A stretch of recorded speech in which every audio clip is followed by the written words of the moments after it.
quarto ano, tudo bem? Aqui é a professora Paula. Hoje nós vamos dar continuidade ao assunto de calor e transferência de calor.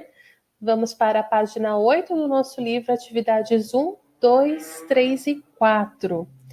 Nossa primeira atividade pede para que nós analisemos a situação mostrada nessa imagem. Qual é a principal função da lâmpada nessa situação? Temos três opções: iluminar o ambiente para que os pintinhos enxerguem a comida, aquecer esses pintinhos, ou iluminar o ambiente para que as pessoas enxerguem os pintinhos. O que você acha? Enquanto você pensa, temos também aqui o exercício número 2, que traz o seguinte dilema. O pai de Luiz cozinhou algumas espigas de milho e deixou sobre um prato, em cima da mesa.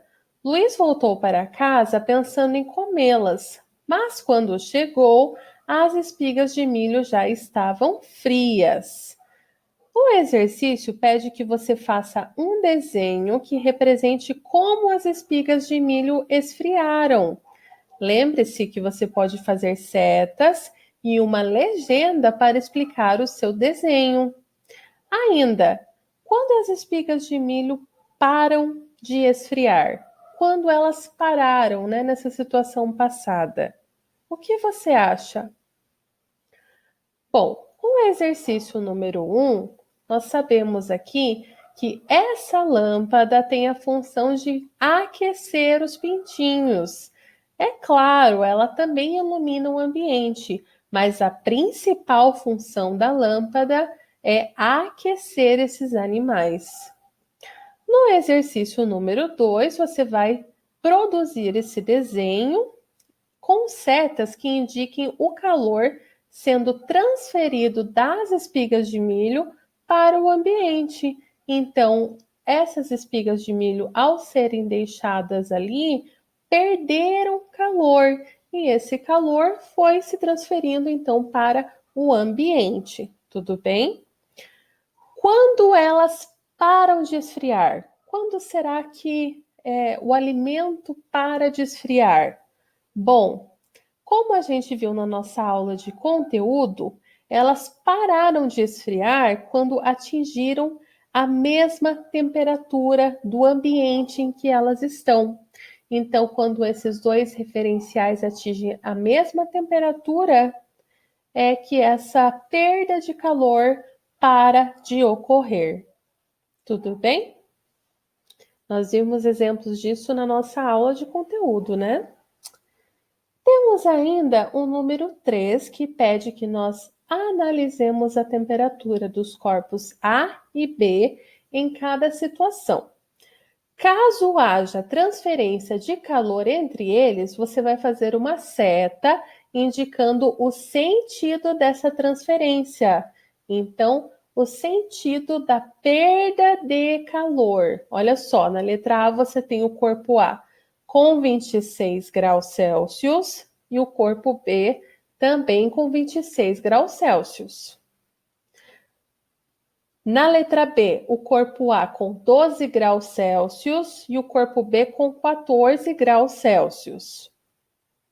Na letra C, o corpo A tem 60 graus Celsius e o corpo B 45 graus Celsius. O que você me diz? Enquanto você soluciona esse exercício, nós temos aqui o número 4, que tem o seguinte questionamento.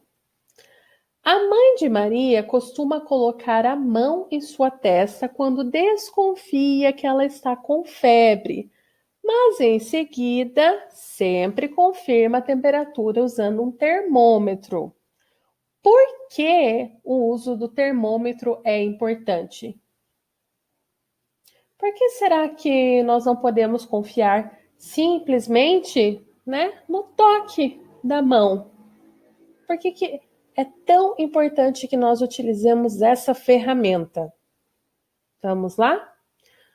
No número 3, gente, a letra A traz dois corpos com a mesma temperatura. Então, não há aqui nessa situação transferência de calor. Na letra B, A.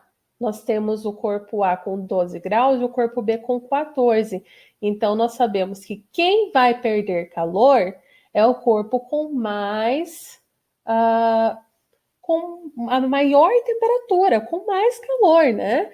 É o corpo B. Então, a transferência tem esse sentido aqui, né? Do B para o A. Já a letra C, o corpo com a maior temperatura é o A, com 60 graus Celsius. Então, é este que vai perder temperatura até se equiparar, né? Até se igualar ao corpo B com 45 graus Celsius. Então, a flecha vai na outra direção, do corpo A para o corpo B. Tudo bem?